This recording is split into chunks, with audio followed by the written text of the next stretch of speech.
Hello दोस्तों, पिछले lecture 1 में हमने सीखा था कि रासायनिक समीकरण क्या है और रासायनिक समीकरण को बैलेंस कैसे करना है, संतुलित रासायनिक समीकरण कैसे बनाएंगे। ठीक, आज हम जानते हैं संतुलित रासायनिक समीकरण होता क्या है। ठीक, ऐसे रासायनिक समीकरण जिसके दोनों पक्षों में प्रत्येक तत्व के परमाणुओं की संख्या बराबर होती है रासायनिक संतुलित रासायनिक समीकरण कहलाती है। ठीक, यानी कि दोनों पक्षों में यानी कि अभिकारक और उत्पाद में पदार्थों की संख्या समान होनी चाहिए, उसे ही हम बोलते हैं संतुलित रासायनिक समीकरण। और कैसे करना है इसे हमने कल सीखा था लेक्चर नंबर 1 में। ठीक, ये देखते हैं रासायनिक समीकरण को संतुलित करना क्यों आवश्यक है। इंपॉर्टेंट क्वेश्चन आता है एग्जाम्स में। ठीक, तो रासायनिक समीकरण को संतुलित करना क्यों आवश्यक है, इसका आंसर होगा द्रव्यमान संरक्षण का नियम। द्रव्यमान संरक्षण के नियम में क्या है, किसी भी रासायनिक अपक्रिया में ना तो द्रव्यमान का निर्माण होता है और ना ही विनाश होता है, यानी कि अभिकारक और उत्पाद दोनों में पदार्थों की संख्या समान होनी चाहिए। ना द्रव्यमान बढ़ेगा ना ही घटेगा। ठीक, तो इससे निष्कर्ष ये निकलता है कि रासायनिक अपक्रिया के पहले अभिकारक एवं उसके बाद उत्पाद जो बनता है उसमें प्रत्येक पदार्थों के परमाणुओं की संख्या बराबर होनी चाहिए। ठीक, इसीलिए हमें रासायनिक समीकरण को बैलेंस करना, संतुलित करना आवश्यक है। यही हो जाएगा इसका आंसर। ठीक, नेक्स्ट टॉपिक है रासायनिक अपक्रियाओं के प्रकार। रासायनिक अपक्रिया कितने प्रकार की होती हैं। ठीक, नंबर 1 है संयोजन अपक्रिया। संयोजन अपक्रिया क्या है, वह रासायनिक अपक्रिया जिसमें दो या दो से अधिक पदार्थ, तत्व या यौगिक संयोग करके एकल उत्पाद का निर्माण करते हैं। जैसे यहाँ पर हमने लिखा A+B, ये दो अभिकारक मिलकर हम मान लेते हैं A और B कोई दो अभिकारक हैं, इनसे कोई नया उत्पाद C बन रहा है, तो इसे ही हम संयोजन अपक्रिया बोलते हैं। जैसे A और B दो अभिकारक हैं, इनसे एकल उत्पाद बनना चाहिए, यानी एक ही उत्पाद एक ही प्रोडक्ट बनना चाहिए, इसे हम बोलते हैं संयोजन अपक्रिया। जैसे कोयले का दहन, कोयला क्या है, सी सॉलिड है या सॉलिड O2 गैस, और C और O2 मिलकर जब इसका दहन होता है तो CO2 गैस बनती है। ठीक, एकल उत्पाद बन रहा है, ये संयोजन अपक्रिया का एग्जाम्पल है।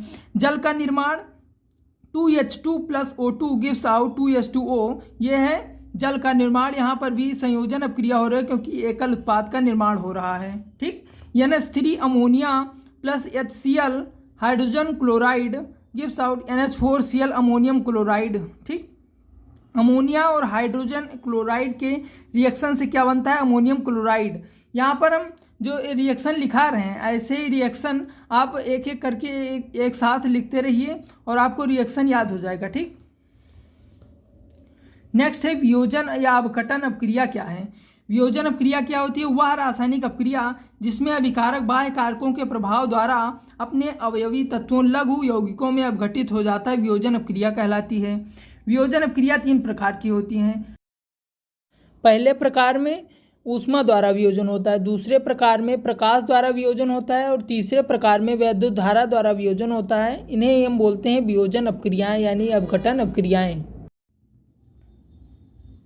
आइए जानते हैं ऊष्मीय वियोजन क्या है। ये वियोजन के जो 3 प्रकार थे उसमें से पहला प्रकार क्या है, ऊष्मीय वियोजन, यानी ऊष्मा देकर जिसमें यौगिक को वियोजित किया जाता है, अपघटित किया जाता है, उसे बोलते हैं ऊष्मीय वियोजन।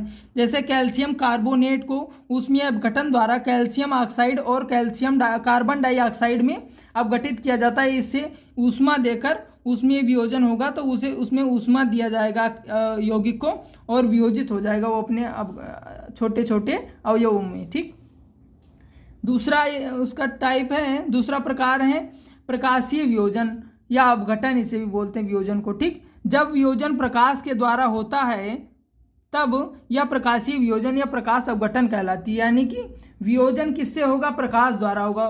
फर्स्ट वाले प्रकार में क्या था, ऊष्मीय वियोजन, इसमें है प्रकाश द्वारा वियोजन होता है। जैसे सिल्वर क्लोराइड है, सूर्य के प्रकाश से ये सिल्वर और क्लोरीन में क्या हो जाता है, अपघटित हो जाता है। ठीक, अपने अवयव में टूट जाता है।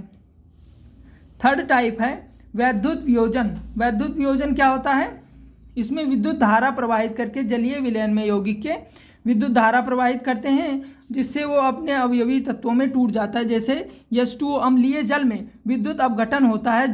जब विद्युत धारा अम्लीय जल में प्रवाहित करते हैं तो वो हाइड्रोजन और ऑक्सीजन में टूट जाता है, और हाइड्रोजन जो प्लस यानी कि धनात्मक होता है वो कैथोड पर एकत्रित होता है, और ऑक्सीजन जो है वो एनोड पर एकत्रित होता है, यानी कि जो धनात्मक होगा वो कैथोड पर एकत्रित होगा और जो ऋणात्मक होगा वो एनोड पर एकत्रित होता है। ठीक, विद्युत वियोजन का सेकंड एग्जाम्पल क्या उदाहरण है, गलित अवस्था में पोटेशियम क्लोराइड में विद्युत धारा प्रवाहित करने पर यह पोटेशियम एवं क्लोरीन में अपघटित हो जाता है। यानी कि गलित अवस्था में जब पोटेशियम क्लोराइड में हम विद्युत धारा प्रवाहित करते हैं तो पोटेशियम और क्लोरीन में अपघटित हो जाता है, टूट जाता है। ठीक, तो इसे हम बोलते हैं विद्युत वियोजन यानी कि विद्युत अपघटन। ठीक, नेक्स्ट लेक्चर के पाने के लिए चैनल से जुड़े रहें। Thank you.